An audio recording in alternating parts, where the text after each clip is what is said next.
হবু বরের সদ্য বিয়ে করে আনা বউকে খুঁটিয়ে খুঁটিয়ে দেখছে মেহের। তারই ফুফাতো ভাই তুর্যের সাথে আজ তার বিয়ে হওয়ার কথা ছিল, তবে ঘণ্টাখানেক আগেই সবুজ থ্রি পিস পরা মেয়েটাকে নিয়ে হাজির হলো সে। পুরো বিয়ে বাড়িতে যেন মুহূর্তেই কানাঘুষা শুরু হয়ে গেছে। যে মেহেরকে নিয়ে আজ অব্দি কেউ বাজে কথা বলেনি, তারাই তার চরিত্র নিয়ে কথা বলছে। মেহের খারাপ দেখেই নাকি তুর্জয় এই মেয়েটাকে বিয়ে করে নিয়ে এসেছে। বিয়ের খাবার খাইয়ে অতিথিদের একে একে বিদায় করেছে তালুকদাররা। মেহের নির্বিকার হয়ে দেখে যাচ্ছে তুর্যের বউকে। তার মাঝে নেই কোনো অনুভূতি। ওর বড়দা ভাই মাহিন জরুরি তলবে হসপিটালে গিয়েছে। ডাক্তারদের এই এক জ্বালা, ছুটি চাইলেও নিতে পারে না। মহসিন তালুকদার চল শক্ত করে বসে আছেন। একমাত্র বোনের কথা রাখতেই ও ছেলের সাথে নিজের আদরের বাচ্চাটার বিয়ে দিতে রাজি হয়েছিল তিনি। তবে এই ছেলে কী করলো? ওনার মেয়ের মান সম্মান নিয়ে টানাটানি করলো। মহসিন তালুকদারের মেজ ভাই জোনায়েদ তালুকদার অতিথিদের এক দুই বুঝিয়ে সব সামলে বাড়ি পাঠিয়েছেন। ওনার স্ত্রী তান্নি বেগম যমজ ছেলে মেয়ে জিয়ান তোয়াকে মেহেরের কাছে পাঠিয়েছেন। মেহের দরজা খোলো, তুই তো ভেঙে পড়ার মতো মেয়ে নস। ওই মেহের, দরজা খোল। তোয়া, তুই এখান থেকে যা তো, তোর ফালতু পেঁচালে ওর মাথা আরও খারাপ হয়ে যাবে। আমি ওর সাথে কথা বলছি, তুই যা। তোয়া জিয়ানের কথা কাটাকাটির মাঝে দরজা খুলে দেয় মেহের। বিয়ের শাড়ি পাল্টে নিয়েছে সে, কেমন যেন বিধ্বস্ত লাগছে। হয়তো কখনো না শব্দ শুনতে অভ্যস্ত না হওয়া মেয়েটার জীবনে এত বড় জ্বর আসবে তাও ভাবেওনি। আর বাবার কথাও তো না। মেহের, তুই ঠিক আছিস তো? শাড়িটাকে দলা করে বিছানার এক পাশে রাখতে রাখতে ছোট্ট করে জবাব দেয় সে। জিয়ান, মেহের, তোয়া ওদের বেড়ে ওঠা, পড়াশোনা সব একসাথেই। অনার্স থার্ড ইয়ারে পড়ছে ওরা, 20-21 বয়সের তরুণ তরুণী। মেহের, এখানে বস, একটু কান্না করব। এভাবে পাথরের মতো শক্ত হয়ে থাকলে কি হয় বলতো? তোর কথা শুনে না শোনার ভান করলো মেহের। চুলগুলো শ্যাম্পু করতে হবে। পার্লারের মেয়েগুলো কী না কী দিয়ে চুলগুলো ফিক্সড করেছিল। তাছাড়া মুখেও 3 ইঞ্চি মেকআপের স্তর পড়েছে। তোরা চাইলে বসতে পারিস, আমি শাওয়ার নিব। চুলগুলোকে ছাড়াতে হবে আর মেকআপও উঠাতে হবে। শাওয়ারের নিচে বসে অশ্রু বিসর্জন দিচ্ছে মেহের। বর্দাভাই ছাড়া সবার কাছে বড্ড অপ্রকাশিত সে। কখন আসবে তার বর্দাভাই? আর সর্দাভাই কি জানে তার সুটকির সাথে কি হয়েছে? মেহের কান্না আটকানোর বৃথার চেষ্টা করে। হু হু করে কেঁদে ওঠে। কাঁদতে কাঁদতে অস্পষ্ট কণ্ঠে কি যেন বলতে থাকে। তুর্জয় সদ্য বিয়ে করা বউকে নিয়ে মামার বাড়ি বসে আছে। এটা ওটা এনে তার বউকে খাওয়াচ্ছে। যদি বড়রা না থাকতো তাহলে হয়তো নিজে হাতেই খাইয়ে দিত। এসব আদিক্ষেতা দাঁতে দাঁত চেপে সহ্য করছে ওর মায়া বেগম। এখন নিজের প্রতি তার নিজেরই ঘৃণা লাগছে। তাই তো তিনি তৎক্ষণাৎ ভাইয়ের বাড়ি থেকে বেরিয়ে গেলেন। দোতলা থেকে তুর্জয় আর ওর বউয়ের সব ঘটনা দেখছে মেহের। তার কাছে যেন এসব আদিক্ষেতা বই আর কিছুই না। নুরিয়া, একদম না করবে না। খেতে বলেছি, খাবে। কে কি ভাবলো তাতে আমার কিছুই যায় আসে না। নুরিয়া নামের মেয়েটা যে লজ্জা পেয়েছে তা তার চোখে মুখের ভাব দেখে বোঝা যাচ্ছে। প্রতিটি মেয়ের ছাওয়াই থাকে একজন যত্নশীল স্বামী। নুরিয়া একজন যত্নশীল মানুষের স্ত্রী হতে পেরে নিজেকে ধন্য মনে করছে। আর মেহের, সে তো তুর্জয়কে একজন প্রতারক বই আর কিছুই ভাবছে না। মহসিন তালুকদার স্টাডি রুমে দরজা আটকে বসে আছেন। মেয়ের নামে এত এত বাজে কথা শুনে তার মনটা বিষিয়ে গেছে। তিনি আফসোস করছেন কেন তিনি মেয়ের কথা মানলেন না। মেয়ে তো বিয়ে করতে নাকচ করেছিল, কেন যে তিনি শুনলেন না। মাহিনের আব্বু, দরজা খোলো। তোমার প্রেশারের মেডিসিন খেয়ে নাও, প্রেশার নয়তো আবারও ফল করবে। রাবেয়া বেগম, তিনি একজন ধৈর্যশীল নারী। এত কিছু হয়ে গেছে তাও তার মাঝে কোনো ফারাক লক্ষ্য করা যাচ্ছে না। তিনি পড়ে আছেন তার দায়িত্ব নিয়ে। এখানে অন্য কোনো মেয়ের মা হলে হয়তো কেঁদে কেটে বুক বাসাতেন। তিনি যেমন নিজে কাঁদেননি, তেমনি মেহেরকেও কাঁদতে দেননি। শক্ত কণ্ঠে বলেছিলেন, মেহের, তুই কাঁদবি না। এক ফোঁটা চোখের জলও যেন না গড়াই। আল্লাহ চান নেই তাই তোর তুর্জয়ের সাথে বিয়ে হয়নি। তোর জন্য উত্তম কিছু রয়েছে, তাই তোকে যেন আমি কাঁদতে না দেখি। বোনে 10টা মিসড কল দেখে চিন্তিত হয় মাহিন। মাত্রই ওটি থেকে বেরিয়েছে ও, কার্ডিওলজিস্টও। অল্প বয়সে বেশ নামডাক কামিয়েছে সে। বয়স যদিও 29-এর কোঠায় পৌঁছে গেছে, তবুও বিয়ে শাদী নিয়ে এখনও ভাবেনি কিছুই সে। মহসিন তালুকদারের দত্তক নেওয়া ছেলে মাহিন। রাবেয়া বেগমের বড় বোনের ছেলে ছিল মাহিন। যদিও মহসিন তালুকদার দত্তক নিয়ে নিজের পুত্র বানিয়ে নেন মাহিনকে। সড়ক দুর্ঘটনায় মাহিনের বাবা মা দুজনেই মারা যায়। তারপর থেকে রাবেয়ার কাছে বেড়ে উঠেছিল মাহিন। আর মাহিনের 4 বছর বয়সে মহসিন তালুকদারের সাথে বিয়ে হয় রাবেয়া বেগমের। আর মহসিন তালুকদারও মাহিনকে দত্তক নিয়ে নেন নিজের ছেলে রূপে। হ্যালো বর্দা ভাই, কী হয়েছে বনু? তোর কণ্ঠ এমন লাগছে কেন? কিছু কি হয়েছে? বর্দা ভাই, তুমি তাড়াতাড়ি বাড়ি আসো। ও, এবার বুঝেছি। আমার কলিজা এই জন্য কষ্ট পাচ্ছে যে তার বিয়েতে তার ভাই অনুপস্থিত, তাই তো? আচ্ছা, আমি এই তো আসছি, আর একটু অপেক্ষা কর। মেহেরের কণ্ঠ ধরে আসে, কান্নারা দলা পাকিয়ে বেরিয়ে আসতে চাই। দ্রুত কল কেটে দেয় মেহের। বিছানায় শুয়ে কাঁদতে থাকে। জাইনকে একটু আগে বাজারে পাঠিয়েছে জুনায়েদ চাচু। আর তোয়াকে পাঠানো হয়েছে ওই মেয়েটার কাছে, অর্থাৎ নুরিয়ার কাছে। তাই তো একাকী প্রাণ খুলে কাঁদতে পারছে মেহের। ফোনের ভাইব্রেশনে কান্না থামায় মেহের। সোরদাবাই দিয়ে সেভ করা নাম্বারটা। কল রিসিভ করতে গিয়েও করে না, কেননা সে যে বিধ্বস্ত হয়ে কাঁদছে। আর ওর ভাইয়েরা যে ওর এই বিধ্বস্ত অবস্থা দেখলে বড্ড কষ্ট পাবে। কথাটা মাথায় আসতে মেহের দ্রুত ওয়াশরুম থেকে ফ্রেশ হয়ে আসে। সুটকি, আজ নাকি তোর বিয়ে ছিল? তাহলে এই পোশাকে কেন তুই? আর তোর মুখ এত শুকনো কেন লাগছে? বিয়েটা হয়নি সোরদাবাই। মানে? আমি না এই মাত্রই দেখলাম তুর্জয় ওর রিলেশন স্ট্যাটাস চেঞ্জ করেছে। সোরদাবাই, আমার বিয়ে হয়নি, তবে তুর্জয় ভাইয়ের বিয়ে হয়েছে। মানে? আমাকে বিয়ের আসরে একা রেখে তুর্জয় ভাই অন্য একটা মেয়েকে বিয়ে করে এনেছে। আমি ওই তুর্জয়কে ছাড়ব না। আমি আজকের ফ্লাইটেই ঢাকায় আসছি। তুই একদম ভেঙে পড়বি না। তোর সোরদা ভাই তোর অপমানের মূল্য নিয়েই ছাড়বে। কী দরকার ভাই কোনো ঝামেলার? তুমি মাথা ঠান্ডা করো। তুই খাবার খেয়েছিস? মেহেরের কোনো জবাব না পেয়ে মুয়াজ বুঝে যায় ওর সুটকি এখন অবধি কিছু খায়নি। আর কিছুক্ষণ পরেই তো মাগরিবের আজান হবে। বেলা প্রায় পেরিয়ে গেছে। আর এই মেয়ে এখনও অভুক্ত। আচ্ছা, মা কী করছে? মা কি ওকে খাইয়ে দিতে পারলো না? প্রশ্ন জাগে মুয়াজের মনে, তবে কিছুই বলে না। নীরবতা ভেঙে যখন কিছু বলতে যাবে তখন বুঝতে পারে ওভার থেকে কল কেটে দিয়েছে। মুয়াজ কে কল করেছে? তৃষ্ণার কথায় মুয়াজ মোবাইল রেখে ওকে টেনে নিজের পাশে বসায়। চিন্তিত গলায় বলে ওঠে, আমি আজই ঢাকায় যাব। তুমিও কি যাবে আমার সাথে? আমি আমার প্রশ্নের উত্তর পাইনি। মেহের ছিল। কিছু কি হয়েছে? আজ মেহেরের বিয়ে ছিল। আর ওর আপন ভাই হলেও তুমি অবগত ছিলে না, তাই না? আচ্ছা মুয়াজ, তোমার পরিবার কি কখনোই আমাদের বিয়েটা মেনে নেবে না? কেউ মানুক বা না মানুক তাতে আমার কিছুই আসে যায় না। আমার মেহের তোমাকে ভাবিমা মানে এটা বা কম কিসের? এখন বলো, যাবে কি আমার সাথে? আমাদের কি বাসায় ঢুকতে দেবে? মুয়াজ ভাবনায় পড়ে যায়। সত্যিই তো, মিস্টার মহসিন তালুকদার কি তাদের ঢুকতে দিবে নাকি? সেই দিনের মতো দরজা থেকে তাড়িয়ে দিবে। তাড়িয়ে দিলেই এবার আরও বেরিয়ে আসবে না। এবারও যাচ্ছে ওর বোনের জন্য। ওর বোনের কাছে যাওয়া থেকে ওকে কেউ আটকাতে পারবে না। তুর্জয়ের বাবা যে অনেক খুশি হয়েছেন তুর্জয়ের এমন কাজে, তা তার মুখের ভাবেই বোঝা যাচ্ছে। কি জম্পেশ গল্প করছেন তিনি নুরিয়ার সাথে, যেন বহুদিনের পরিচিত মেয়েটা ওনার। আর তুর্জয় সে তো গেস্ট রুমের দিকে যেতে গিয়েও রান্না করে যায়। প্লেটে পোলাও রোস্ট তুলে দোতলার উত্তর দিকের শেষ কক্ষের দিকে চলে যায়।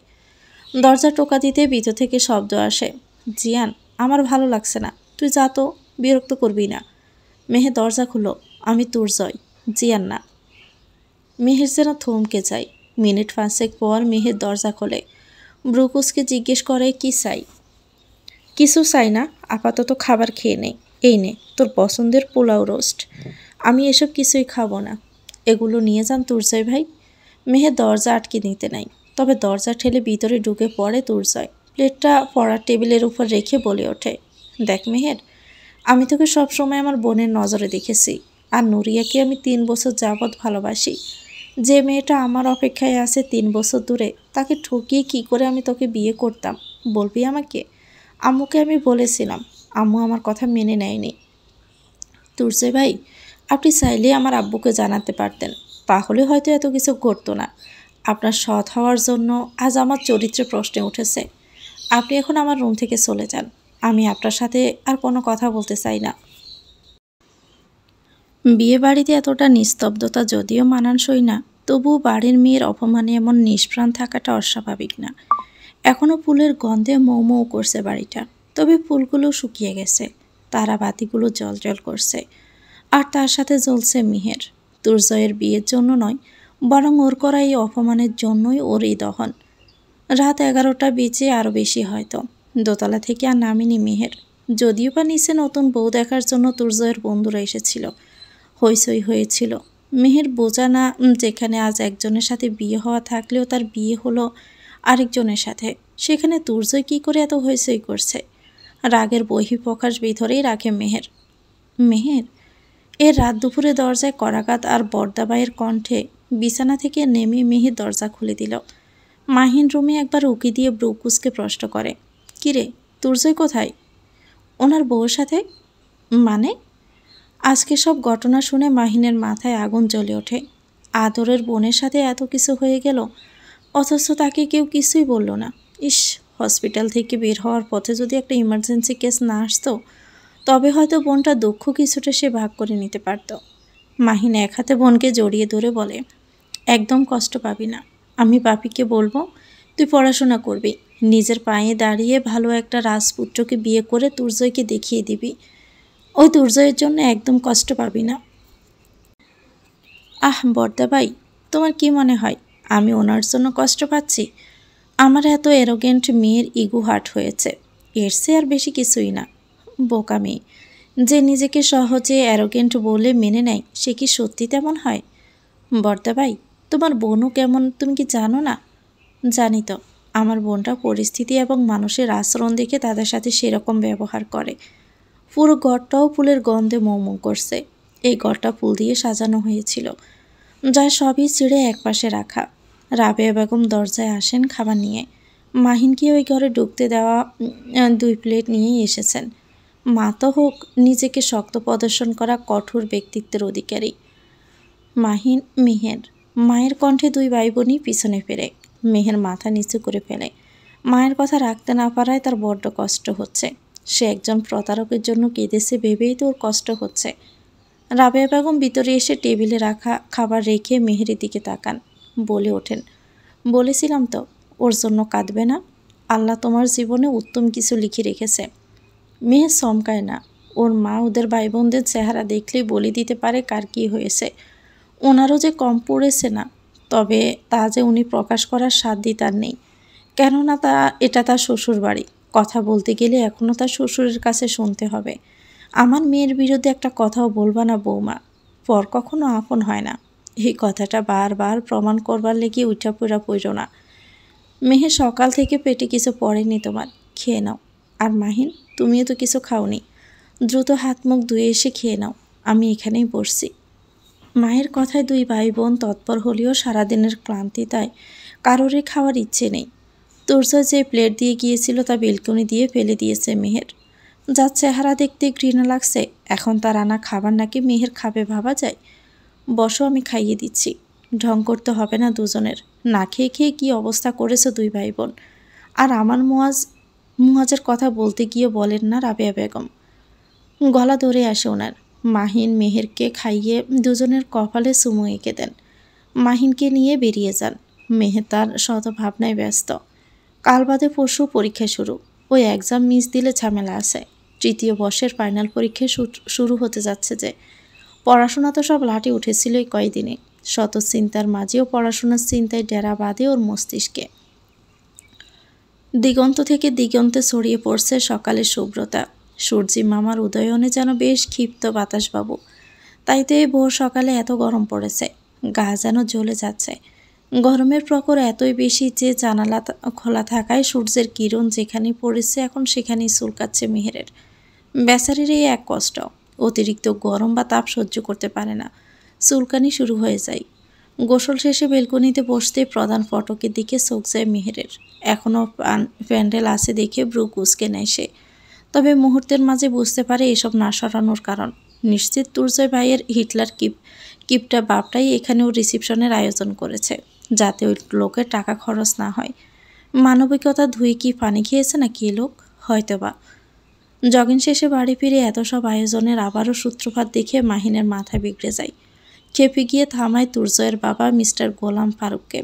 ক্ষিপ্ততা দেখিয়ে বলে ওঠে, আপনাদের কি লজ্জাবোধ বলতে এটুকু অবশিষ্ট নেই নাকি? এমনিতেই আপনার ছেলে প্রতারক ছেলেটা আমার বোনটাকে পেলে আরেকজনকে বিয়ে করে এনেছে, আর আপনি সেই ছেলের বিয়ের অনুষ্ঠান করছেন আমাদের বাড়িতে। গোলাম ফখরুল তো বেশ খুশি, ছেলে যে ওর অজান্তেই তার প্রতিশোধ আদায় করে নিয়েছে। এই খুশি রাখবে কোথায় সে? মনে মনে যদিও বা ভাবে, আমার লজ্জা লাগবে কেন, আমার তো পার্টি করতে মন চাচ্ছে। আহা রাবেয়া, সেদিন যদি তুমি আমার দেওয়া বিয়ের প্রস্তাবে রাজি হতে, তাহলে এমন কিছুই হতো না। তবে মনের কথা মনে রেখে মুখে বলেন, এই ছেলে একদম তোমার বাড়ি বলবে না। তোমার তো তালুকদার পরিবারের সাথে রক্তের কোনো সম্পর্ক নেই। রাবেয়া ভাবির বোনের ছেলে তুমি, দূরত্ব রেখে কথা বলবা। আর আমি এই বাড়ির জামাই, যা ইচ্ছে করবো তুমি বলার কে? মাহিনের মাথা ঝুঁকে যায়। এ কথা শোনার ভয়ে সবসময় সব ঝামেলা থেকে সে নিজেকে দূরে রেখেছে। এই কথাটা শুনতে হবে ভেবেই যেখানে ওর রুহু কাঁপত, সেখানে আজ তাকেই শুনতে হলো। তবে পিছন থেকে আসা মেয়েলি কণ্ঠ শুনে স্থির হয় মাহিন। ফুফাজি সসম্মানে এই বাড়ি ত্যাগের সুযোগ দিচ্ছে। মেহের সবার অপমান সহ্য করলেও নিজের বাবা মা আর ভাইদের অসম্মান সহ্য করে না। আপনার ছেলের বউ আজই বিদায় হন, নয়তো এমন হাল করব না যে পায়ে হেঁটে আর যেতে পারবেন না। মেহেরকে ফরমাল ড্রেসে দেখে ভয় পান গোলাম ফখরুল। এই মেয়েটা একটা গুন্ডা, অবশ্য গুন্ডামি করে না, তবে এলাকার অনেক মানুষই তাকে ভয় পায়। আবার শত্রু সংখ্যা যে খুব নগণ্য তা বলা একেবারেই ভুল হবে। এই অল্প বয়সে তার শত্রু হয়েছে বেশ কয়েকজন। বয়স যখন 18 তখন অ্যাসিড নিক্ষেপকারী এক যুবককে ইচ্ছে মতো ধরে ধুয়ে দিয়েছিল সে। তারই চোখের সামনে বাইকে করে এসে একটা মেয়ের মুখে অ্যাসিড ছুটতে নিয়েছিল ছেলেটা। ভাগ্যিস মেহের চলন্ত বাইকের পিছন থেকে ছেলেটাকে টান দিয়েছিল। মেয়েটা সেই যাত্রায় বেঁচে গিয়েছিল, আর ছেলেটার কপালে জুটেছিল উত্তম মধ্যম। মেহের, আমি তোমার ফুফা হই, তুমি আমার সাথে এমন ব্যবহার করতে পারো না। বিহেভ ইয়োরসেলফ, সম্মান দিয়ে কথা বলো। আমি আপনাকে এখনও যথেষ্ট সম্মান দিয়েই কথা বলছি।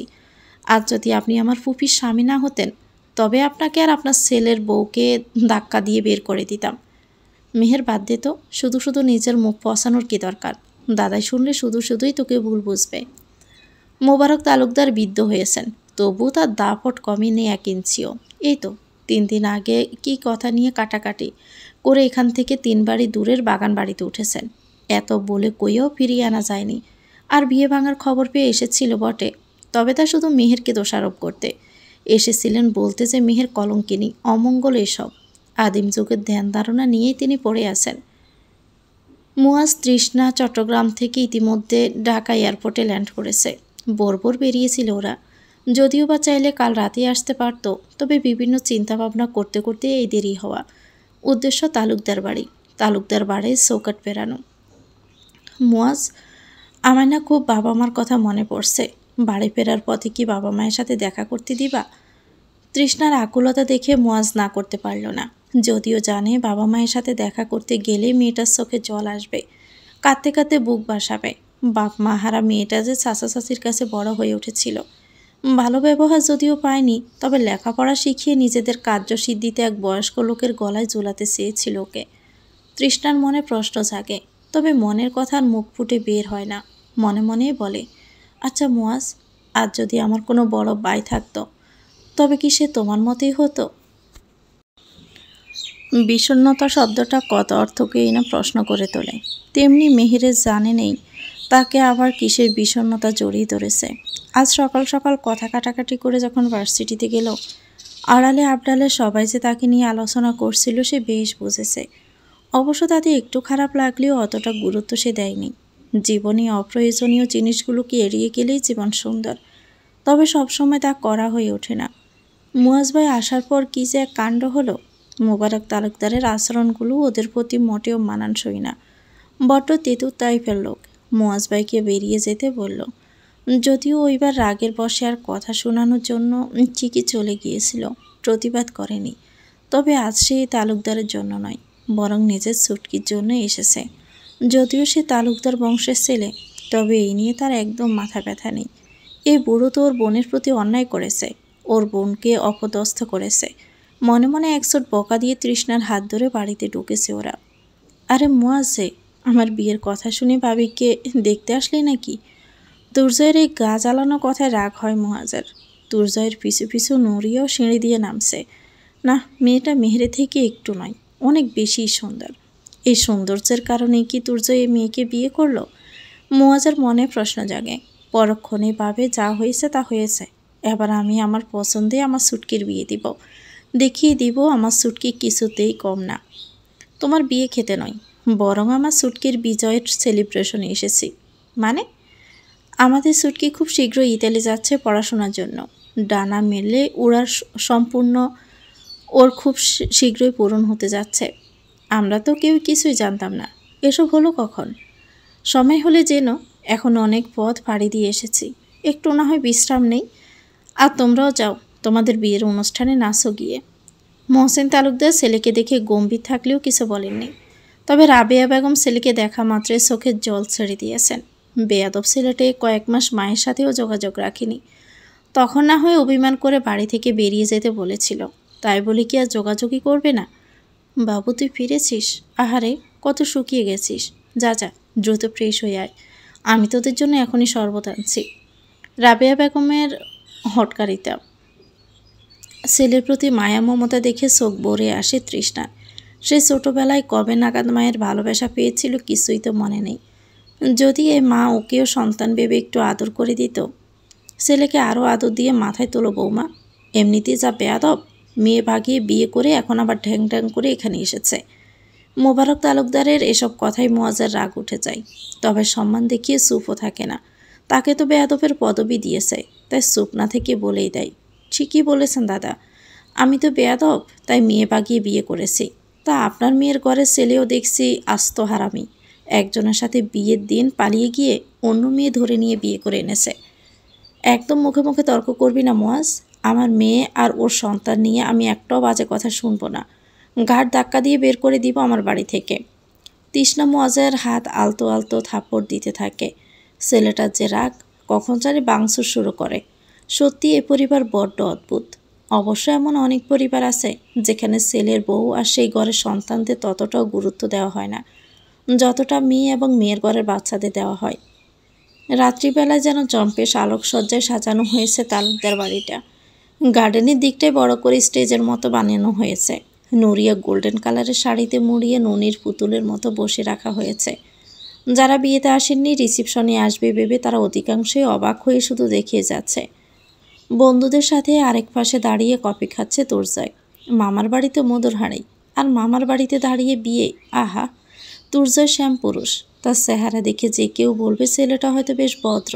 দেখো, মুখেই লেগে আছে, তবে সবার মুখ যে পড়া যায় না। ভাই, নুরিয়াকে তুই তাহলে বিয়ে করলি? এমন সুন্দরী যদি পালিয়ে বিয়েতে রাজি হয় তাহলে মামাতো বোনের সাথে বিয়ে কেন? আম্বানির মেয়ের সাথে বিয়ে হলেও করতো না এই ছেলে।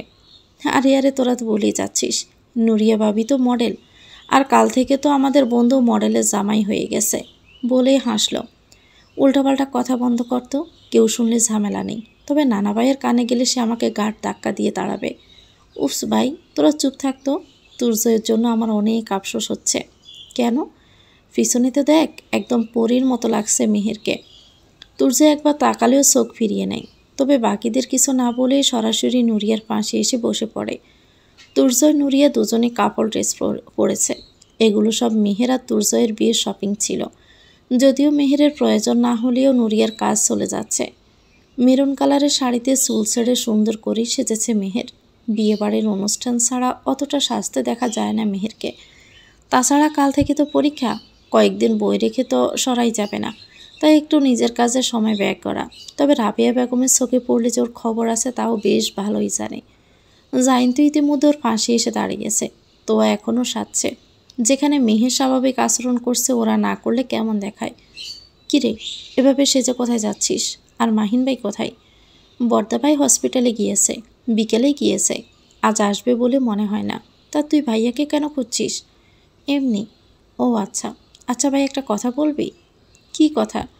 তুই মাহিন ভাইকে বর্দা ভাই আর মুয়াজ ভাইকে সর্দা ভাই বলিস কেন? আমি জানি না রে, তবে মন থেকে এই ডাক আসে। কলকাতা সিনেমা দেখার সময় ছোটোবেলায় এই ডাক শুনেছিলাম, তারপর থেকে আমার ডাকাডাকি। জাইন আর মেহের একত্রে যায় স্টেজের দিকে। যদিও বা অতিথিরা উৎসুক হয়ে বসেছিল নতুন কোনো নাটক দেখার জন্য, তবে সেরকম কোনো প্রকার নাটকের হতে দেয়নি মেহের। একটা গিফট পেপারে র্যাপিং করা পেপার এগিয়ে দিয়ে কৃত্রিম হাসি ঝুলিয়ে ওদের শুভকামনা জানিয়ে চলে আসে। সুটকি, তৃষ্ণার কণ্ঠ পেয়ে তৎক্ষণাৎ তাকায় মেহের। তার ভাবি মা এখানে? যদিও বা বিকেলে বাড়ি ফিরে শুনেছিল মুয়াজ এসেছে, তবে তখন ওরা বাহিরে গিয়েছিল। আর মেহের সে তো ঘুমের রাজ্যে। এই তো এখন সেজেগুজে একেবারে বের হলো। ভাবি মায়ের দিকে ছুটে গিয়ে জড়িয়ে ধরে, টুকুস টুকুস করে গালে দুটো চুমু দিয়ে খিলখিলিয়ে হেসে ওঠে, বলে ওঠে, কী ব্যাপার ভাবিমা, এত উজ্জ্বলতা কেন? তা আমার ভাইকে ছাড়াই এসেছো নাকি? তোর ভাবি মাকে একা আসতে দিলে না আসবে? আমিও এসেছি। সর্দাবাই বলে মুয়াজকে জড়িয়ে ধরে মেহের। ভাই আর ভাবি মায়ের সাথে রাজ্যের গল্প জুড়ে বসে। সামনাসামনি গল্প করার মজা আর অনলাইনে গল্প করার মাঝে বেশ পার্থক্য রয়েছে। তাই তো প্রায় অনেক মাস পর ভাইয়ের সাথে ভাবি মাকে সামনাসামনি পেয়ে তার এই আনন্দের আন্দোলন। কেবিনে বসে কপিতে চুমুক দেওয়া আর মোবাইল ঘাটাঘাটি করা ছাড়া এখন কিছুই আর করার নেই। শিফট শেষ হয়েছে অনেকক্ষণ, তবে বাড়ি ফেরার পর তাড়া নেই তার মাঝে। হঠাৎ দরজায় নখ হতে সেদিকে তাকায় মাহিন। ভিতরে আসার পারমিশন দিয়ে আবারও মোবাইল দেখতে শুরু করে। কী রে, আমি কি শুনতেছি? তোরা নাকি আমার হবু বউয়ের বিয়ে দিতে চাইছিলি? সামনে দাঁড়ানো ছেলেটার কপট রাগ দেখানো কথা শুনে মাহিন হেসে দেয়। ছোটবেলা বলা কথাগুলো বড্ড হাস্যরসিক লাগে এখন। এই যেমন তীব্রর বলা এই কথাটা ওর ছোটবেলায় দুষ্টমি চলে, কতবারই না বলেছে। তবে মাহিন অবাক যে তীব্র বাংলাদেশে। ভাই তুই বাংলাদেশে? আমার বউয়ের বিয়ে দিয়ে দিচ্ছিলি আর একটু হলেই, আর আমি বিদেশে বসে থাকবো নাকি? ভাগ্যিস বিয়েটা হয়নি। তুই পারিসও বটে মজা করতে। দুই বন্ধু দুজনকে জড়িয়ে ধরে। সে বাল্যকালের বন্ধু ওরা, মুয়াজ, মাহিন, তীব্র এবং মেহের। চারজন একত্রে খেলতো সব সময়। ছোট্ট মেহের যদি ভুলেও অন্য কোনো বাচ্চাদের সাথে খেলতে চাইতো, সে তো তীব্র রাগ করে ভুলে থাকতো। সে ছোট্ট থেকে মেহেরকে বুঝে নিতে হতো যে তীব্র রাগ করেছে। রাগের বহিঃপ্রকাশ না ঘটালে সহজে বোঝা যায় নাকি যে সামনের মানুষটা রাগ করেছে? তা কি হালচাল সবার? আঙ্কেল আন্টিও কি ফিরেছে নাকি? ওখানেই থাকবে সারা জীবন? সবার অবস্থা তো ভালোই। মম ড্যাড খুব শীঘ্রই আসতে চলেছে। আমার সাথে বাসায় চল, সবাই তোকে দেখে খুশি হবে। না রে ভাই, ট্রাভেল করে বড্ড ক্লান্ত। এখন কাছাকাছি ভালো কোনো হোটেল চেক ইন করতে হবে, তারপর শাওয়ার, রেস্ট, ঘুম। তুই এখনও বাংলায় কাঁচা। আগেও বুঝতি না, বিদেশ থেকে এসে আরও বুঝিস না। মানে? তোর লাগেজ সব জিনিসপত্র নিয়ে চল, আমাদের বাসায় থাকবি। তো দাদা? ভুলে গেলি? আমাদের থেকেও অনেক বেশি তোকে আদর করে। তার বন্ধুর নাতি তুই। নিজের কথা অনবরত চালু রেখে মাহিন আর তীব্র হসপিটাল থেকে বেরিয়ে আসে। সেই অজ্ঞানটা আগেই ওর শিফট শেষ, আর ও এখন মূর্তির ন্যায় বসেছিল। ভাগ্য ভালো তীব্র এসেছে, নয়তো ওর কোমরে আজ যেত। রাতে তীব্রে দেখা পেয়ে মেহেরের তো আনন্দের শেষ নেই। তার কত প্রিয় বন্ধু তীব্র। কখনো তীব্র ভাই বলেও সম্বোধন করতে মন চায়নি তার। তবে শেষ যখন দেখা হলো তখন তীব্রের প্রতি ছিল ওর অগাধ রাগ, ক্ষোভ। কেননা ছেলেটা একে তো ওর আইসক্রিম খেয়ে নিয়েছিল, আর দ্বিতীয় ছেড়ে চলে যাচ্ছিল। ওই সময় মনে করেই তো অভিমানী তীব্রর আসার খবর পেয়েও ছুটে গিয়ে বলেনি, তীব্র এখন তোমার আসার সময় হলো, এত বছর পর। সকাল সকাল নাওয়া খাওয়া রেখে ভার্সিটিতে পৌঁছে পরীক্ষা দিতে শুরু করেছে। ক্ষণে ক্ষণে নাক টানছে। গেমে একাকার অবস্থা, কাশতেও শুরু করেছে ইতিমধ্যে। এই রুমের ইলেকট্রনিক কালেকশন নষ্ট হওয়ার আর দিন পেল না। সব শিক্ষার্থীদেরই আজ এই অবস্থা। পরীক্ষা দিয়ে বের হতে জারিন এসে চাপটে ধরে ওকে। মেহের অবাক হয় না। এ মেয়ে তো ওর বোনের বাবু হবে দেখে ওনার সাথে ছিল এই কয়েকদিন। আজ হয়তো এসেছে পরীক্ষার জন্য। দুধে আলতা গায়ের রঙর, যেমন সুন্দরী ঠিক তেমন চঞ্চলা মেয়ে। মেহেরের বেস্ট ফ্রেন্ড, একান্তই কাছের। মনের প্রায় কথাই ওকে বলা। দোস্ত, পরীক্ষা কেমন দিলি? তুই কেমন দিলি? খুবই ভালো। এত সেজে এসেছিস কেন? সারেম দেখা করতে আসবে। আচ্ছা বল না, কেমন লাগছে আমাকে? পুরোই শেওড়া গাছের পেতনির মতো। এত মেকআপ কেন করছিস? আমার বিয়ে লাগছে তাই। দুজনের মধ্যে কথা থেকে ঝগড়া লেগে যায়। এই ঝগড়ার স্থায়িত্ব সারাদিন হলেও এর প্রভাব থাকবে মাত্র কয়েক মুহূর্ত, তারপর সে আগের বন্ধুত্ব। এই চলছে তাদের দিনকাল। শত ঝগড়া, খুনসুটি, কাড়াকাড়ি, বাড়াবাড়ির পরেও একত্রে এত বছর পথ চলা। পুরো 6 বছরের বন্ধুত্ব। নবম শ্রেণী থেকে পরিচয় বন্ধুত্ব। বিকেল নাগাদ বাড়ি ফিরে চমকায় মেহের। জানতে পারে তীব্র চলে গেছে। কষ্ট পায় বড্ড সে। তীব্র কি বুঝতে পারেনি যে মেহে তার সাথে অভিমান করেছে? বুঝতে পারলেও কেন সে চলে গেল? এই অভিমান নিয়ে দুপুরে না খেয়ে শুয়ে পড়ে সে। পরীক্ষা শেষ হয়েছে। মেহেরের কোথাও ঘুরতে যাওয়ার ইচ্ছে জেগেছে। বাড়িতে থাকতে এখন বিরক্তই লাগে। বাসায় কিছু হলে দাদা বলে ওঠে, এই অলক্ষীরে তাড়াও তো, নয়তো কোনো শুভ কাজ এই বাড়িতে সুষ্ঠুভাবে হবে না। জারিনার মেহের ফুচকার দোকানে বসে আছে। জাল জাল করে ফুচকা খাবে ওরা। যদিও বা মেহেরের জাল খাওয়ার অভ্যেস একেবারেই নেই, তবুও শখ করে খাওয়া যাকে বলে ওই আর কি। জারিনের মুখ তো পুরো লাল হয়ে গেছে, বেচারি শোষাচ্ছে। আর এদিকে মেহেরের অবস্থা আরও খারাপ। একটা ফুচকাই মুখে ঢুকিয়ে দিল। কাশতে কাশতে নাকে মুখের অবস্থা ওর খারাপ। একেই তো জাল খাওয়ার অভ্যেস নেই, তার উপর আবার এই অবস্থা। মেহেরের অবস্থা দেখে জারিন ছুটেছে আইসক্রিম আনতে। ঠান্ডা কিছু খেলেই জিহ্বা ঠান্ডা হবে, জালও কমবে। আগেই ফুচকি স্টলের পাশে আইসক্রিমের স্টল বসতো, তবে কি এক ঝামেলা হয়েছিল কে জানে। তারপর থেকে আর ওর বাইরে দেখা নেই। এত বড় হয়েছিস, তবু এই বাচ্চাপোনা কেন তোর? নে জুসটা খা। পুরুষকণ্ঠ কানে আসতে বেজা চোখে তাকায় মেহের। তীব্র দাঁড়িয়ে আছে, বেচারা কামি নিয়ে একাকার। আবারও এক ধমক দেওয়ার সাথে সাথে ঢকঢক করে জুসটা সাবার করে ফেলে মেহের।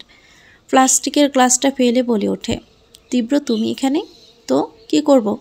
যেখানে সেখানে কাঁদতে শুরু করিস।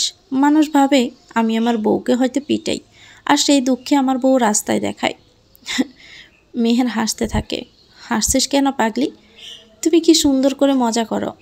এই হৃদয়ের কথা যদি বুঝতে শিখতি, তবে আমার বউ এখন আমার হতো, রাস্তায় বাদরামি করতো না। এত বউ বউ করো কেন? হ্যাঁ, তোমার বিয়ে হলে দেখো, তোমার বউকে সব বলে দিব। আচ্ছা বলিস, তবে বউটা কিন্তু তুই হবি। এখন চল। কোথায়? মরতে। ফুচকার বিল মিটিয়ে মেহেরের হাত ধরে হাঁটা দিতেই জারিন আসে। মেহেরকে ডাকতে গিয়েও ডাকে না। শারিম এসেছে। আজ ভেবেছিল শারিমের সাথে ওর দেখা করিয়ে সব কিছু আজ ঠিক করাবে। এখনও অবধি তো দেখাই হয়নি মেহের আর শারিমের। দুজনের টাইমিংই তো ম্যাচ করে না। যাই হোক, এখন না হয় তারাই ঘোরাঘুরি করবে। গাড়িতে নিস্তব্ধতা বিরাজ করছে। মেহেরের ইচ্ছে হচ্ছে কথা বলার, তবে কী দিয়ে শুরু করবে বেচারি তাই খুঁজে পাচ্ছে না। অনেকগুলো দিন হয়েছে এই ছেলে দেশে, আর তার সাথে আজও দেখা। এই নিয়ে কি কথা বলবে? না থাক, আরও অনেক কিছুই ভাবে, তবে মুখ দিয়ে কোনো কথা বের হয় না ওর। এভাবে কি চলে? কথা না বললে তো আরও দূরত্ব বাড়বে। তীব্র, বল। আমার বিয়ে হওয়ার কথা ছিল জানো? তবে হয়নি তো। তোমার গার্লফ্রেন্ডের কী অবস্থা? ভালোই। তোমার গার্লফ্রেন্ড আছে? থাকবে না কেন? তাও ঠিক। কি ঠিক? তোমার গার্লফ্রেন্ড আছে? মাথা মোটা। আমার জীবনে তুই, মম আর জিমি ছাড়া কোনো মেয়ের আগমন ঘটেনি এখন অবধি। কেন? কারণ তুই আমার বউ, আর বউ রেখে বাহিরের মেয়ে দেখার স্বভাব আমার নাই। তবে ভাগ্য খারাপ তো, তাই বউ আমায় রেখে বাহিরের ছেলেকে বিয়ে করতে চাই। তীব্র আবার কিন্তু বেশি বেশি হচ্ছে। কি বেশি হচ্ছে? তুমি যেভাবে আমায় বউ বউ করছো, মনে হচ্ছে আমি তোমার সত্যি বিয়ে করা বউ। তা নয়তো কি, হোক সত্যি কিংবা মিথ্যে। ছোটোবেলায় পুতুল খোলার সময় যে তুই পুতুল বউ আর আমি পুতুল বর হয়ে বিয়ে করেছিলাম, তোর মনে পড়ে? ওটা নিছক খেলা ছিল। তাহলে চল বিয়ে করে নেই। তাহলে তুই আমার সত্যি সত্যি বউ হয়ে যাবি। কার চালাতে চালাতে পটর পটর করছে ওরা। গাড়ির স্পিড একদম কম। রাস্তার পাশ ধরে আস্তে আস্তে এগিয়ে যাচ্ছে গাড়িটা। হঠাৎ এক জায়গায় গাড়ি থামিয়ে নেমে যায় তীব্র। মেহের জানালার কাছ নামিয়ে বাহিরে তাকায়। তীব্র ফুটপাত থেকে ফুল কিনছে, লাল হলুদ গোলাপ কিনছে। রাস্তায় হাতে হাত রেখে হাঁটাহাঁটি করার সুখটা তো কেবল কপত কপতিরাই এখন অনুভব করছে। রৌদ্রমামা লুকিয়ে পড়েছে, হয়তো লজ্জাই পেয়েছে এত সুন্দর সুন্দর জোড়া দেখে। তুর্জয় নুরিয়াকে নিয়ে একটু বেরিয়েছে। নুরিয়ার নাকি বাসায় ভালো লাগে না, সবাই নাকি তাকে দূর দূর করে। রান্নাঘরে গেলে নাকি কেউ কিছু করতেই দেয় না। একা একা শুয়ে বসে কি আর ভালো লাগে? বাইক নিয়ে বেরিয়েছে ওরা, উদ্দেশ্য উত্তরার দিকে যাওয়া। বৃষ্টি যে হারে হচ্ছে, ইদানিং লেক পার্কে গেলে আলাদা শান্তি আছে। তুর্জয়ের কোমর জড়িয়ে শক্ত করে বসে আছে নুরিয়া। যদিও বা আস্তেই বাইক চালাচ্ছে দুর্জয়। নূর, এত শক্ত করে ধরেছে কেন? হাত আগলা পড়ো। না না, আমার ভয় লাগে। তুমি যে জোরে বাইক চালাও। কোথায় জোরে চালাচ্ছি? তুমি যেভাবে আমায় খামছে ধরেছ, আমি তো বাইকের নিয়ন্ত্রণ হারাবো। বাইক যখন চালাতেই পারো না, চালাতে যাও কেন? যত্ত সব। রাগ দেখিয়ে তুর্জয়কে ছেড়ে খোলা হাতে বসে থাকে নুরিয়া। তুর্জয়েরও রাগ লাগে, তবে এখন ঝগড়া করে সুন্দর মুহূর্ত কাটানোর ইচ্ছেটাকে ধামাচাপা দেওয়ার মানেই হয় না। একপাশে বাইক থামিয়ে বেলি ফুলের মালা কিনে নেয় তুর্জয়। নুরিয়ার হাতে বাঁধতে চাইলে সে ক্ষেপে বলে ওঠে, একদম ন্যাকামি করবা না দুর্জয়, আমার বিরক্ত লাগছে। তোমার সাথে বের হওয়াই আমার ভুল হয়েছে, রাস্তায় রাস্তায় ঘুরতে হচ্ছে। দুর্জয় এবার আর রাগ দমিয়ে রাখতে পারে না, ঠাটিয়ে সর মারে একটা। রাস্তার অনেক মানুষই তাদের দেখে নেয়। নুরিয়া শক্ত হয়ে বসে থাকে। দুর্জয় বাইক ঘুরিয়ে নেয় তালুকদার বাড়ির দিকে। বাড়ির কাছে গাড়ি আসতে হুড়হুড় করে বাড়িতে ঢুকে যায় সে। আর দুর্জয় বাইক নিয়ে চলে যায় বন্ধুদের আড্ডাখানায়। বিকেল বিকেল দুর্জয়কে বারে দেখে চমকায় ওর বন্ধু সানবি।